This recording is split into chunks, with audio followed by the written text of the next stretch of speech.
Hi, I'm John Sicotte, executive editor of the Brewer Magazine. Welcome to another episode of the Brewer Magazine podcast. We are sponsored by Keg Logistics. You can go to keglogistics.com/brewermag for more details. And don't forget, you can find us and like and subscribe both on YouTube and Spotify for the Brewer Magazine podcast.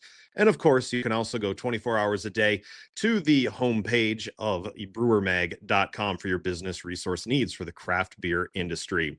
Well, when is the right time to open a brewery? You know, especially when it's an era right now where headlines are saying that the industry is actually on a downswing. Well, for Erik Fowler, who's the executive director of the San Diego Brewers Guild and now the co-founder of the soon-to-launch Good Pressure Brewing, the answer came down to three things. It was opportunity, preparation, and community. And I had a chance to talk with him, and we're going to talk about why the taproom model still thrives, how perception doesn't always match reality in the craft beer media. And Fowler shares his philosophy on team culture, guest experience, design, and how flexibility and intentions are shaping his brewery's foundation. Let's check it out. It's Erik Fowler from the San Diego Brewers Guild talking about the new upcoming San Diego area brewery called Good Pressure here on the Brewer Magazine podcast.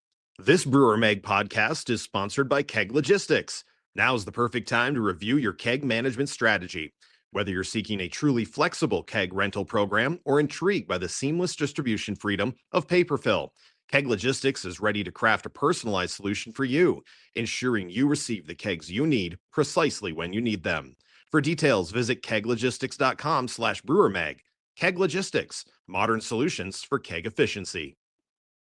Well, we welcome in Erik Fowler, now of Good Pressure and still executive director of the San Diego Brewers Guild as well. We'll talk about that in a little bit. Erik, hey, thanks for joining us for the Brewer Magazine podcast. Good to see you again. Happy to be back. Yeah, this is great. Yeah, it's been a good time, and it seems like things are going well for you. We're going to be talking about your new venture, and it's interesting. Good Pressure Brewing in the San Diego area. Kind of give us a brief rundown of kind of the timeline you guys are working on right now when it comes to getting a brewery open in late 2025 and early 26. Yeah, my wife and I have our goal's been to own a brewery for a long time, and with the experience that I've gained over the years, it's really about doing it right once. There's not a lot of second chances, and we're just very fortunate that an opportunity came along in the neighborhood that we've been looking at. A former cidery went up for sale, and it's a great space, a great community that it serves, and it's a good way to get us started. Our goals are pretty ambitious in the long term, but we really want to build a good foundation in who we are and let people kind of, enjoy our space and enjoy what we're about as we build. So the industry has obviously seen lots of contraction. There's consumer trends shifting. You kind of have been on that front-facing part of it, seeing it in the San Diego beer scene. Why did you decide now is the right time to do it, or was it just happenstance? Like you said, you had the opportunity arise, and you kind of saw that it's time to do it now. A little bit of both. I think what we're seeing in terms of difficulties in the industry right now are very business model and location dependent. So, the large national or regional breweries are seeing some of the hits, but your neighborhood pubs tend to still be doing really well.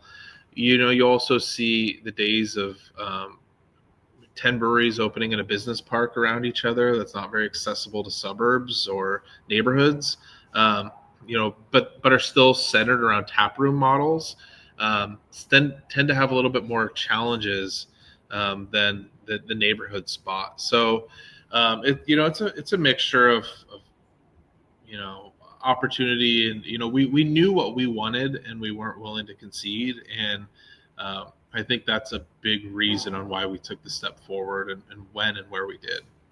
And I'm glad you brought that up, because I do think sometimes you see it, especially in, I would say, the mainstream media, the overall perception that drinking is down, craft beer is dying or moving downwards. But and I'm in the same boat with you, where I believe, and especially with Tyler Montgomery, our publisher, and who also owns a small brewery in Winchester, Kentucky, that taproom model is still there. Like being a community outpost is still the most important part. And it actually kind of brings things back into what craft beer was when we started, like small places that are addressing their immediate area. You don't have to look past the next city that you're in. You can find your people in your area where you live.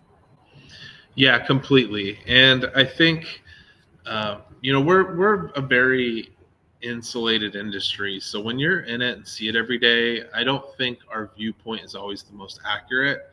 I think headlines sell, and that's for the average beer enthusiast as well. But I think what it is, what we see in San Diego specifically, is there's a lot of pride in San Diego beer. So when somebody closes or changes or merges, there's um, it's heartfelt to the people that drink that product. And so, if your neighborhood restaurant closes, it might not have the same. Um, People might not be shouting from a megaphone or newspaper headlines like you would for your neighborhood brewery, because I think there's so much emotion invested in it from everybody. And that's a good thing. But I think sometimes perception and reality don't always line up. And when it comes to drinkers and the younger generations, there is truth that those trends are changing. They always have. We've seen it within beer and beer styles, and I think beer didn't do a great job culturally. We pushed people away, and all of our brewer friends scoffed at making hazy IPAs. And why as a consumer or a 21-year-old would I want to see you make fun of me for the beer that I'm choosing, or hear that you don't want to make that, but you do it because you pity me and you want me to drink that? And that's, a broad stroke there. But we did a study with San Diego State University in one of their marketing classes. And they really looked at Gen Z and how they interact with local San Diego breweries and beer. And what we saw is they still are interested in locally produced product, and they want a story behind it. And the takeaway, to kind of sum it up, they want affordable bougie.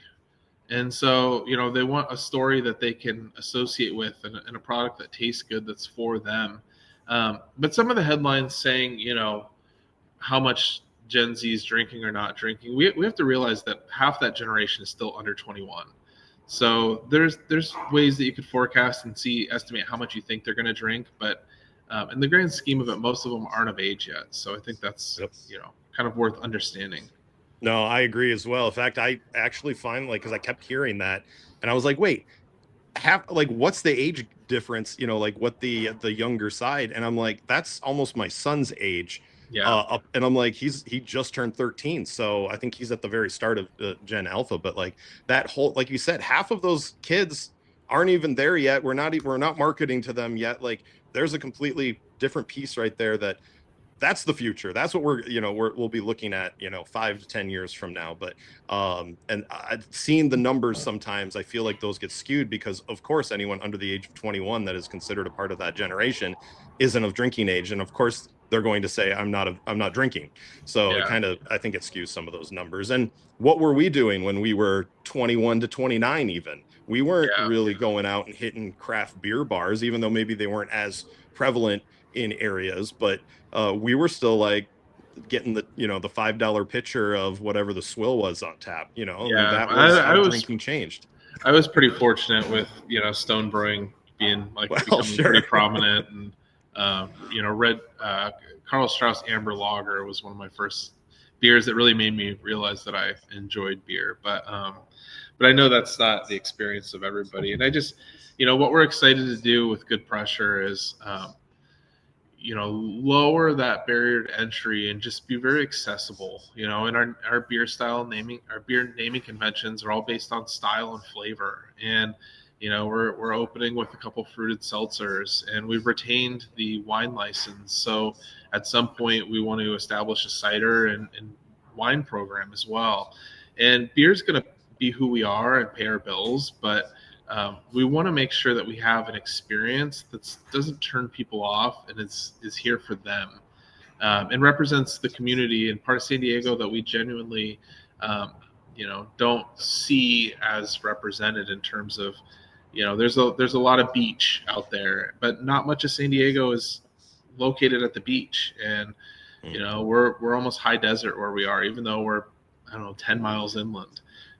So we want flavors and scenery and experiences that are kind of reflective of that. How did your experience being executive director with the guild kind of help framework what you wanted to be able to do, or see challenges that you knew to avoid, or why go all in on a new brewing venture? Yeah, it's been very fortunate in the network and community that I've grown over the last couple of years. I've always been pretty embedded in San Diego brewing, but having to use the guild as a way to problem solve for our members has been effective in the sense that I've seen what some of those struggles are and the opportunities that an organization like the Guild can help solve. And so I've gained a lot of experience in, promoting San Diego craft beer as a whole, and seeing where different breweries kind of thrive with that, or, do their own thing. Yeah. And, just for people that don't know, I mean, like you said, you've been embedded in there a while. It's not like this was your first brewery that, this is your first brewery venture on your own, but you have been a part of breweries and vendors in the past. So, that gives you a lot of experience, I think, that compared to someone that is trying to just open up brand new. I don't think we see too many people nowadays saying I was a home brewer and I jumped into it, especially the last 5 years. I haven't talked to many people that have opened a new brewery because of the fact that they were a home brewer and did this. They're usually, well, I worked here and I moved here and I wanted to find some, blaze my own trail. I think, have you noticed that change as well, even among new breweries, since you've been executive director? Yeah, definitely. There's still some people that want to open small businesses that are from the home brewing side, but home brewing as a category too has really suffered the last couple years. And I think, I would like to see craft beer, craft breweries still find ways to encourage that artisan side of the enthusiasts that visit their breweries, because so much of what our growth came from that. And I know so many great brewery owners that are very successful now that came from, being avid home brewers. Well, the one thing, and we brought it up, that you have been executive director here for what, about 2.5 years now? Obviously that changes your role within the guild as well. How are things going to go forward with the San Diego Guild as you ramp up becoming, owner of a functioning brewery? Yeah, my role's transitioning to more of an administrative role. So we have a really good board coming on in 2026. I figure out what year it is. And they've been tasked with a lot of the outward facing initiatives that previously, I really spearheaded. So I'm still going to be there supporting the guild. I firmly believe in the San Diego Brewers Guild, and it's an organization that I would happily volunteer for and maybe serve on the board again at some point once I get my feet under me. But for now, I'm still going to be answering emails and coordinating event calendars and, Great American Beer Festival shipping, that kind of stuff that our members really appreciate. But in terms of like growing the organization and really getting out there, our board's transitioning more to an active board, and taking on some of that themselves. And those changes are just similar to the changes that, the breweries are facing too, is just adapting to current needs in the environment. And we're fairly limited, I think, because it's a city guild. I mean, San Diego County Guild, we're very large, but as large as a lot of states.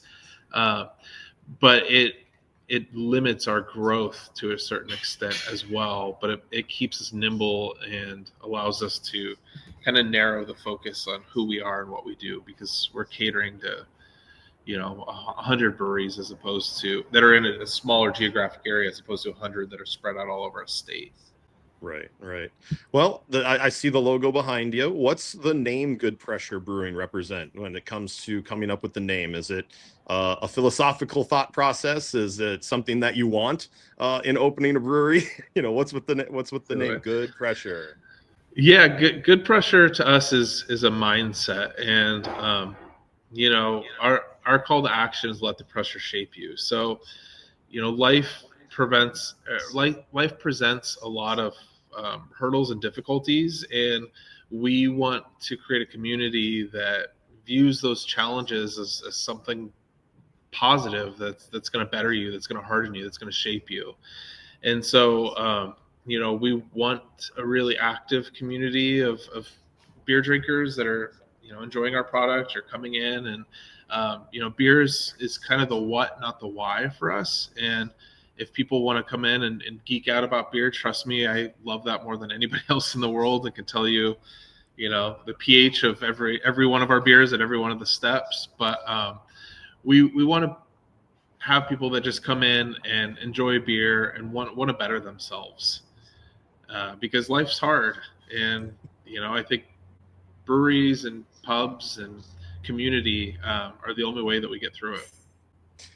And you kind of mentioned this, obviously taproom model is really key for you guys, the opportunity to be able to keep the wine license and do more projects that way. Does that create a differentiating factor for you, or is that I need to stay competitive with the people around me a reasoning?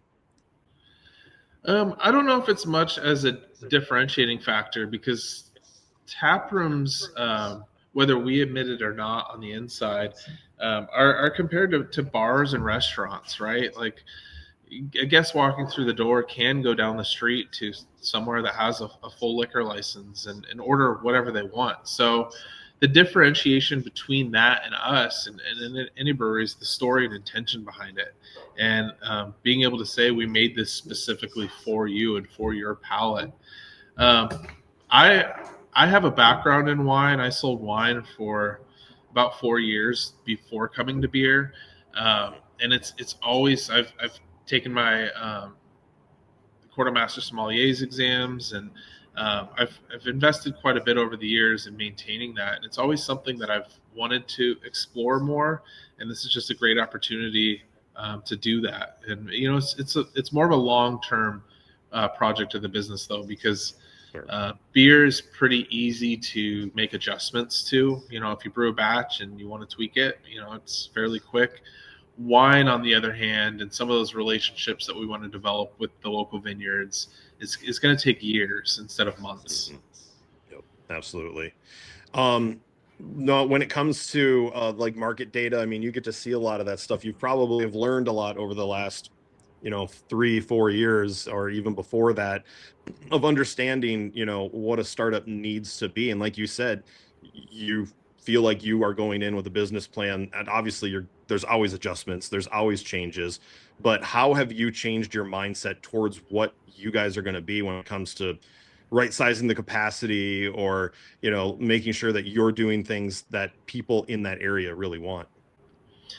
Yeah, flexibility is key. Our goal is to be a larger brewery in the next 5 to 7 years, and we're going to do it relatively slow, but we want to make this model and this tap room successful, and then expand from there. Um, Fortunately, the space that we're in has the capability. It previously housed a commercial kitchen, so if we decide to ever add that, there's a grease trap, there's gas, there's proper drains, which I've installed kitchens in brewery tap rooms, and it's a year project and $250,000. So we're trying to set ourselves up to be flexible. But our model is always also to rely on a lot of partner brewery capacity. So there's a lot of great breweries out there with empty tanks, and we hope to leverage some of those relationships as we grow, to make it a little more cost effective for us and less capital up front, but give us flexibility to adapt with what's working and what's not, because we have a good idea on what's going to work. And we're building our beer portfolio around a core San Diego style blonde. That's very slightly hoppy, but more just citrus notes. A little on the drier side. That's perfect for the hot weather that we see in Eastern San Diego. Um, but flexibility is definitely key in this model. Yeah, and you kind of brought up what I was going to ask you about when it comes to just putting something together? I mean, you kind of have an idea what you want to do. And is there things that maybe a new brewery sometimes skip that you're like, we're going to do that at the beginning because I know it makes sense, even if it might cost a little more, take a little more time to get done? Like, are there things that you're starting off with that you're happy that you're doing it? This Brewer Mag podcast is sponsored by Keg Logistics. Now's the perfect time to review your keg management strategy. Whether you're seeking a truly flexible keg rental program or intrigued by the seamless distribution freedom of paper fill, Keg Logistics is ready to craft a personalized solution for you, ensuring you receive the kegs you need precisely when you need them. For details, visit keglogistics.com/brewermag. Keg Logistics, modern solutions for keg efficiency. Yeah, I'm fortunate that my wife is a marketing professional, but I think having a really strong visual brand is important. Um, really investing in other things that can create touch points to your guests. So, like coming out the gate with a lot of well curated merch, and um, for instance, we have a local candle maker that is matching one of the profiles of our blonde ale and making a candle collab specific to that beer. And when people come in, they can only purchase so much, right? There's, say, 2 beers that they can buy, but if you're able to create things that they can bring home with them that they'll always remember or wear, it's just going to raise your ticket, per guest, and give them another reason to brag about you. When somebody walks into the house, oh, it smells good. What's that? Oh, it's a candle collab that's based off my favorite beer. Like those little details and touch points, I think, are really important, and we've been putting a lot of time into that. And I think it's, knock on wood, going to pay off for us in the long run. Really cool. So timeline wise, it always changes, I know, but I'm sure you have to, you start with team building from day one, start thinking about what kind of people, skill sets you want. Like, what are some of the key hires that you have made so far and going forward as you guys work to get open? Yeah, that's a tough one. We have a lot of people lined up, but we're still pretty fluid on opening timeline. I mean, if you ask me today and early November, I hope that the first week of December, we're at least soft open and the doors are open so we can get some people rolling through. But front of house staff is really what we've been focusing on. And making sure people understand our culture. We were taking a little bit more time on the brewing side, and our first couple batches are being brewed with a partner brewery that we've got a good relationship with, because hire slow, fire quick is in my experience, really important and valid, because you want people to show as much enthusiasm as I do, as my wife Shannon does, and that's hard and that takes time. Especially those first hires are they're pretty easy to convert into spokespeople for you. But how's that second wave, that third wave? How do you continue that culture? And culture building, aside from talking about merch and candles, is something that we've spent a lot of time thinking about too. And we're spending a lot of time on SOPs and culture documents and just buttoning that up so that when they come in, they understand expectations out the gate. Because I'm not going to be here forever, and hopefully we have multiple locations and I can delegate some of the duties that I'm going to do out the gate. But documenting as much as we can while we have the time has been pretty important.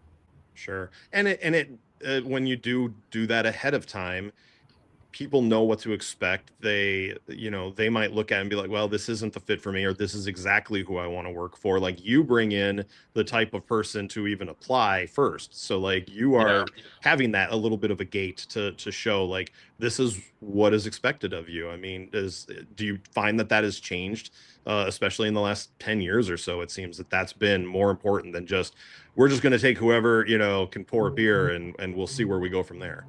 Totally. And I think what's changed too is not always needing to hire the biggest beer geek for certain positions. Just because you know the most about the most,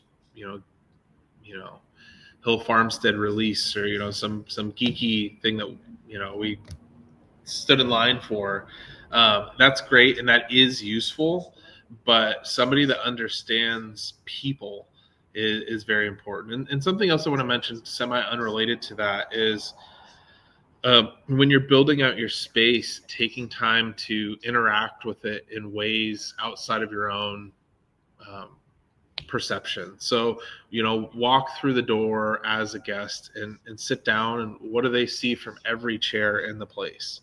What if they need to, I worked for Trader Joe's years ago, and something that's always stuck with me, not all of them do it, but generally the customer service, I think we can all admit, is a lot better than a national chain Vons or Safeway.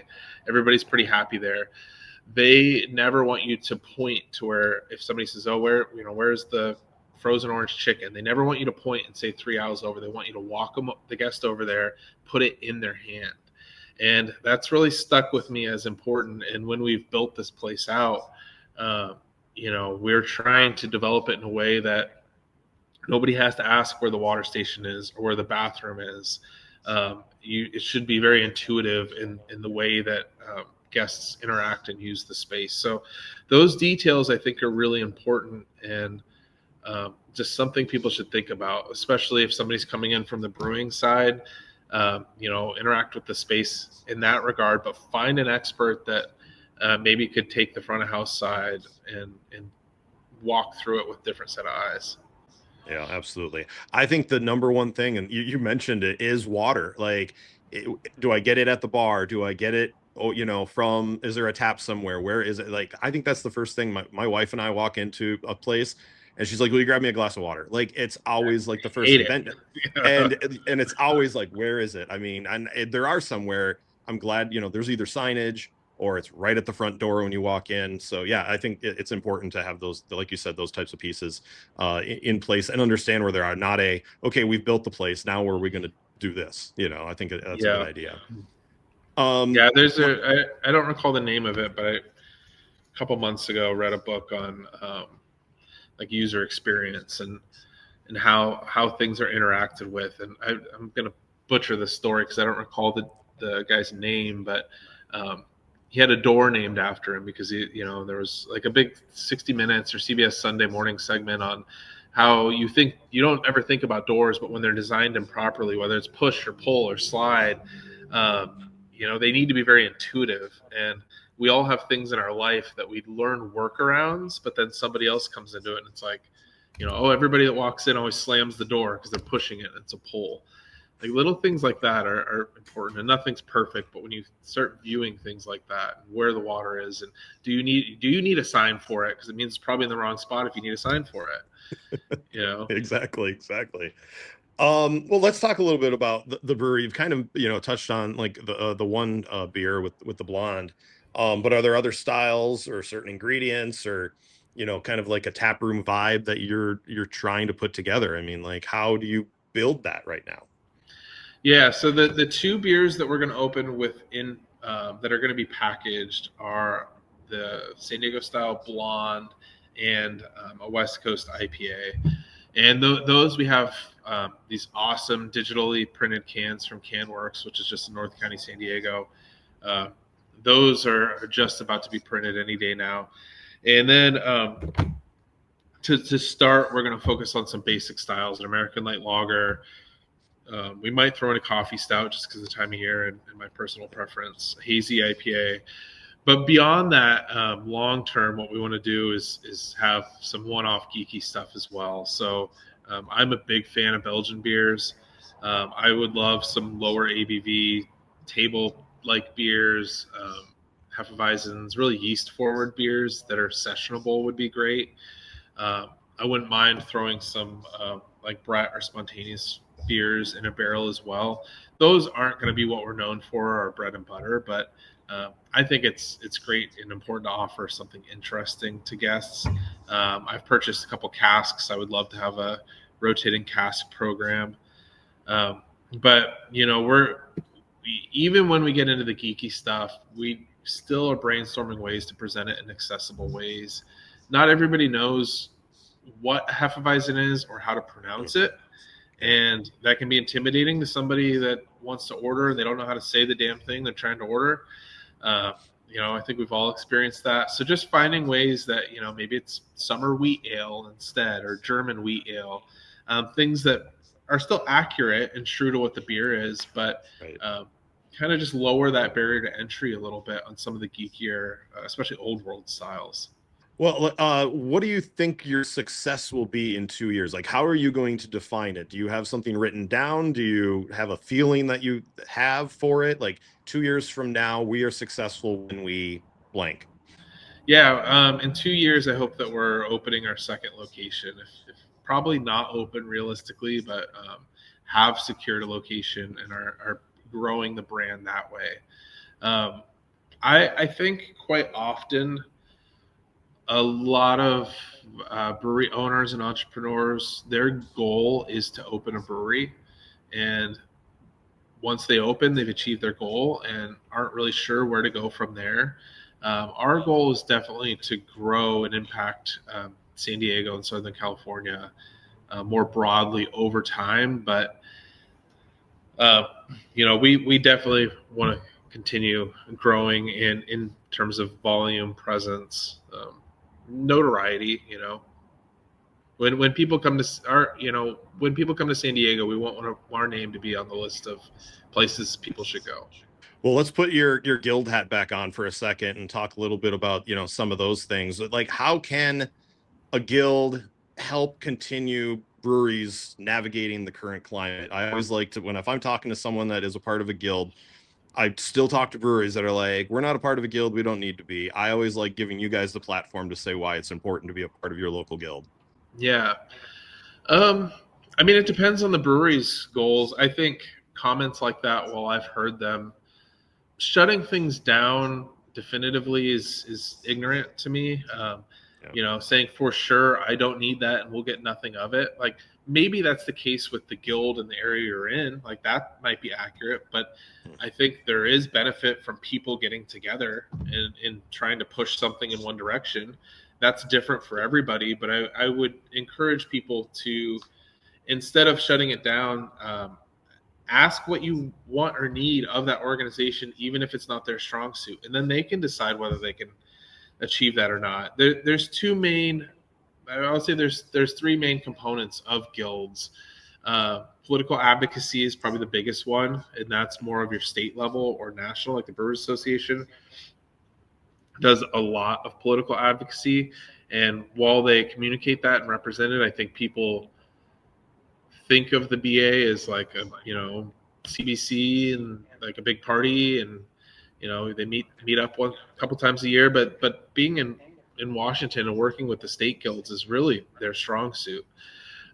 Marketing is the other side of it. So opportunities, and that's where the San Diego Guild really thrives, is marketing craft beer as a whole and coordinating opportunities for our members. We get a lot of media attention and people want interviews and TV, radio, podcasts. Like, those opportunities come up quite a bit, and it's great to have us kind of facilitate that and distribute it as evenly as we can.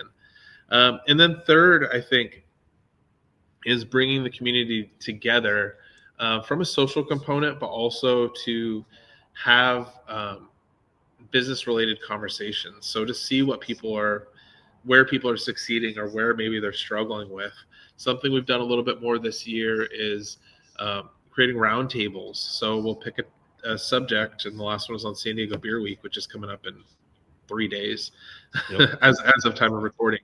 And we all sat around and said, where is San Diego Beer Week at in our eyes? Where do we want it to be? And what do we need to do to get there?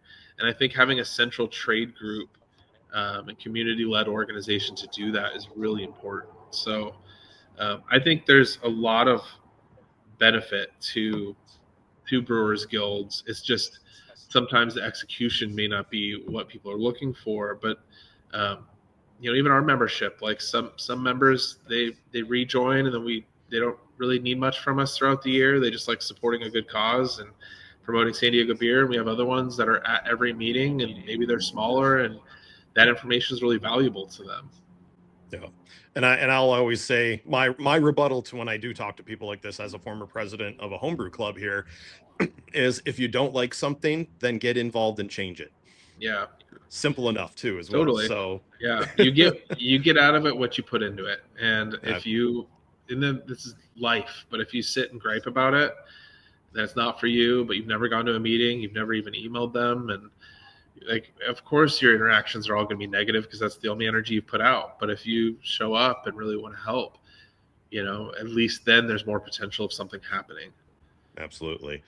Well, Erik, good luck with this. I always appreciate, you reaching out, talking about this, sharing your insights. You have a great, insights on both sides, being, in the different places that you've worked. But since the last time we did the podcast, I found we always get a little too dry for like 20, 30 minutes of talking. Yeah. So we got to end with some fun, some laughs. So I just spring some fun questions on people, and we get some good interactions. So the first one, this one's pretty easy. It's just all about you. What's your guilty pleasure when it comes to non-craft beverages?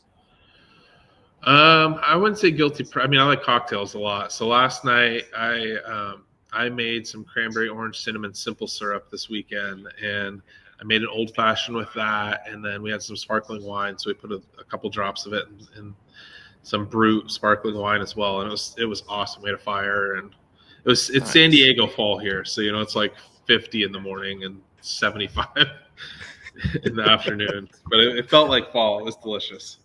So I know, and I'm from the Upper Peninsula originally, so I grew up, old fashions had brandy in it, and then I moved to Ohio, and they're showing me bourbon. I mean, it's bourbon for you, I'm assuming. Yeah, I like rye and everything I drink, but man, those Wisconsin old fashions are real gross. That's what I grew up with, and I didn't know any better, I guess. Yeah, isn't it like soda water or something, and brandy and grenadine or something? Grenadine, yep, exactly. Yeah. So it is funny because, like, I don't know if Charlie Barron's, have you ever seen any of his stuff on either TikTok or Instagram? Yeah, it's called The Man. Oh, I have. Yeah. That guy. Yeah, he's hilarious. He's with the You Betcha guy, right? Yep. A lot of time. Yeah, they're funny. Yeah. So. Yeah. All right, so this one is a little fun. First concert, last concert, worst concert. Oh man, I got 2 little kids. I haven't been to concerts in a long time. The last 2 that I've gone to that stood out, it was Ian Munsick, which is a country artist from Wisconsin, I think. But it was in Las Vegas with the National Rodeo was going on. So it was really cool because there was a lot of real cowboys in Vegas going through the casino down the elevator and stuff. And that was fun. Sorry, what was it? It was worst concert? First and then worst. First was probably 3 Doors Down. Nice. Like real concerts. I mean, like arena show type thing. Yeah. Otherwise, it was like a bunch of punk shows at the charter school, and that's really what got me into it. And Beach Boys might have been actually the first one. Worst? Unfortunately, probably the late Justin Townes Earl, who I think he passed of a drug overdose, but he's a folk artist who I really enjoyed, and he was like so drugged out when I saw him. It was such a bummer. Yeah, that's never fun. And like when you know they're struggling, and with comedy, I've seen that with people on stage where it's just like they shouldn't even have been up there. So that's always it was rough. It was sad. I wouldn't want to end on such a bad note, but all right, now let's end on a fun one then.